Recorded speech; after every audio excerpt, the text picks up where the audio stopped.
Good morning, evening, or afternoon, everybody. It's Kaghoe coming at you with another video. So today, we're going to be covering additional changes to the game that happened yesterday. I've had time to compile stuff, finalize things, and get them right, especially with the trinkets. We'll definitely talk about those.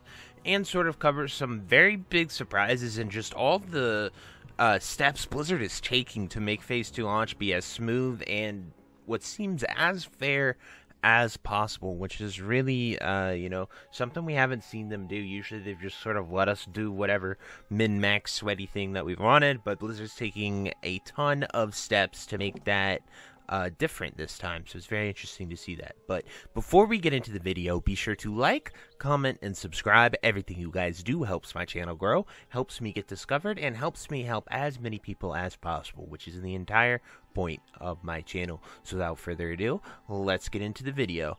So the very first fun fact I want to show you guys, and I feel so bad because in all the pretty much all of January and any video I made talking about prepping Phase 2, getting ready, I pointed out this tip so many times, but unfortunately mounts have reverted to their normal rep-based prices and not the prices that we saw early on with the reduced Season of Mastery prices.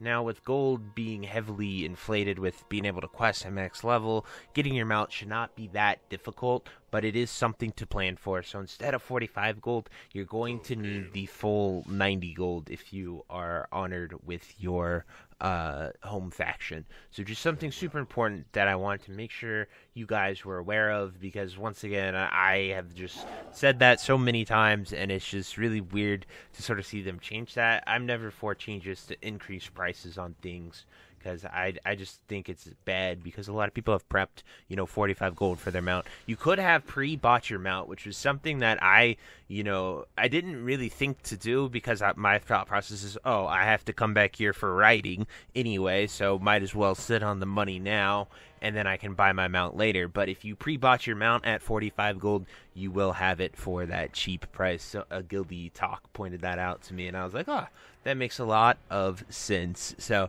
just something super small. It would have saved you 45 gold if you did it. So just something pretty cool that you could have done. Next, I want to talk about the trinket. So we got Agrin tweeted out about this after I found this and sort of made my video about it. So, being first and fast isn't always the best, because you can get some stuff wrong. So these trinkets right here at Rick's in Booty Bay, so you have to have, one, done BFD and completed the trinket quest. So that is just the general prereq for this vendor here. Then, in order to buy one of these, you have to have 75 gold, which I do have, so I could buy one.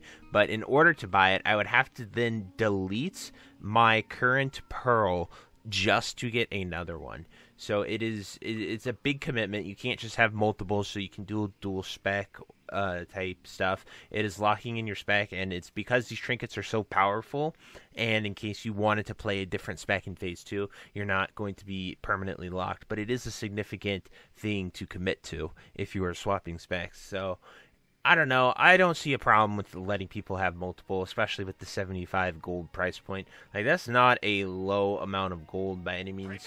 Obviously, if you're doing illicit behavior, sure, but to actually legitimately farm 75 gold, that's quite a significant value. I don't know anyone who's actually spec swapped for the trinket that I can say as of now. So it's just kind of crazy that it's locked and you can only have one. I really don't see the downside to letting people have that choice, especially with such a high barrier of entry, but that's just my personal opinion on it. I'm always for player choice and being able to have as many options as possible, but I do understand the point of it is classic WoW, and quest rewards do have consequences and choices, so I get that point.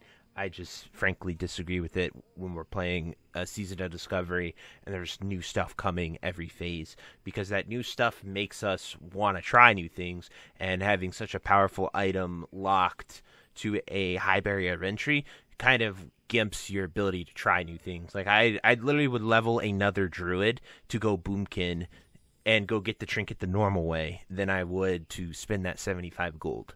But that's just me. Anyway, next point. So tons of data mine stuff came, or tons of runes and those tomes for new spells like the Druid Enhanced Regeneration stuff, Shadow Fiend, those spell tomes were all dropping, as well as some runes, but Blizzard took quick action to stop players from getting these early. So spell tomes were dropping in Scarlet Monastery. People were forming 10, 20-man raid groups, going in there and just sort of killing trash and getting those tomes. I know people who have the Enhanced Rejuvenation on Druids. I know people that have the Shadow Fiend. A lot of people were doing that, so Blizzard locked Shadow Moon or Scarlet Monastery from going in there, and so you can't get those tomes. Next, runes were found. The first rune, of course, was a mage rune. It was a Spellfire Bolt. Apparently, wherever it dropped has been locked as well, so you can no longer get that. So it's just something really interesting that Blizzard chose to do, and it's, I like it. I don't see why it's a problem, honestly. Give people 2 days to just go out there and explore. I think it would have led to very funny, unique situations, just watching 25 struggle to kill level 40 mobs and stuff. But I do get it, like, on a creator thing, you're not supposed to be out there discovering new stuff. It's just to sort of help their game get the stuff in there before, instead of having a messy launch. So next, the Marks of Honor. So they had that whole post about them and wanted to change XP for them and purge your mailbox. But Blizzard just said, screw that. We're purging your mailbox. You can only have 20. If you have more than 20, they're just getting deleted.